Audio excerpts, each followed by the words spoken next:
సంఘం గ్రామీణ పేదల సంఘం ఇవ్వాలి అర్హులైన పేదలందరికీ ఇందిరమ్మ ఇండ్లని వెంటనే గ్రామీణ పేదల సంఘం గ్రామీణ పేదల ఐక్యత గ్రామీణ పేదల ఐక్యత రావాలి ఎంపీడీఓ గారు బయటికి వెంటనే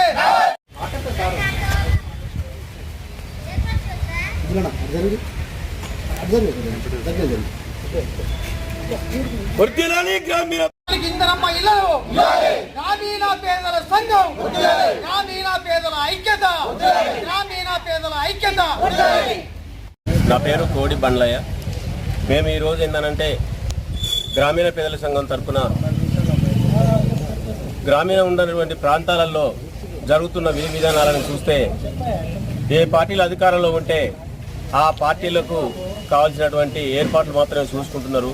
అర్హులైన పేదలందరినీ గాలికి వదిలేసి వారి వారి కార్యకర్తలకు వారి వారి జెండాలు మోసే వాళ్లకు వారి వాళ్ళు ఏజెంట్లకు మాత్రమే కొన్ని పథకాలు అందజేస్తున్నారు. మిగతా వాళ్ళందరినీ కూడా ఆడబడేస్తున్నారు. మేము ఈరోజు ఒక డిమాండ్ ఏం చెప్తున్నామంటే ప్రభుత్వ ఆఫీసర్లు ఎవరైతే ఉన్నారో నిజమైన అర్హుల్ని పరిశీలించి ప్రభుత్వ పథకాలు వాళ్ళకు చేరాలని డిమాండ్ చేస్తున్నాం.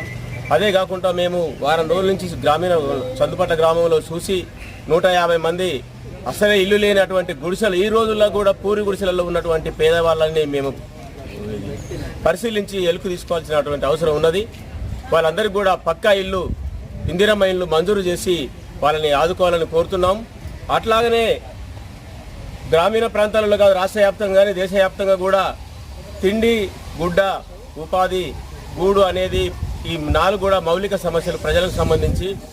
అదేవిధంగా గతంలో ఉపాధి హామీ పని అనేది ప్రజలకు కల్పించే వాళ్ళు ఇప్పుడు ఈ సంవత్సరం అయితే ఉపాధి హామీకి అసలుకే సున్నా చుట్టి ఆడ పడేసిర్రు. ప్రజలందరూ ఏం పని చేసుకోవాలన్నా కూడా పని లేనటువంటి పరిస్థితి ఉన్నది. తక్షణమే ఉపాధి హామీ పని కూడా పెట్టి ప్రజలందరికీ పని కల్పించాలని కోరుతున్నాం. ఇంకొక విషయం ఏమిటంటే వితంతువులు ఉన్నారు, వృద్ధులు ఉన్నారు, వికలాంగులు ఉన్నారు. వాళ్ళకి ఏ రకంగా పెన్షన్లు శాంక్షన్ చేయట్లేరు. వికలాంగులకు సదరన్ క్యాంపు సర్టిఫికెట్ల కోసం నెలల తరబడి తిరిగి వాళ్ళు వెయిటింగ్లో ఉండి సర్టిఫికెట్లు పొంది కూడా దాదాపు 2-3 సంవత్సరాలు అవుతున్నా ఈ రోజు పెన్షన్ లేదు. అయితే ముఖ్యమైన వాళ్ళందరికీ కూడా అర్హులైన పేదలందరికీ కూడా ఇందిరమ్మ ఇండ్లని మంజూరు చేసి ఇవ్వాలని కోరుతున్నాం. ఇక్కడ ఈరోజు ఎంపీడీఓ గారికి ఒక వినతి పత్రం ఇవ్వడం జరిగింది. మాకు ఎంపీడీఓ గారు కూడా మేము పరిశీలించి అర్హులైన పేదలందరికీ ఇల్లు ఇస్తారని హామీ ఇచ్చారు.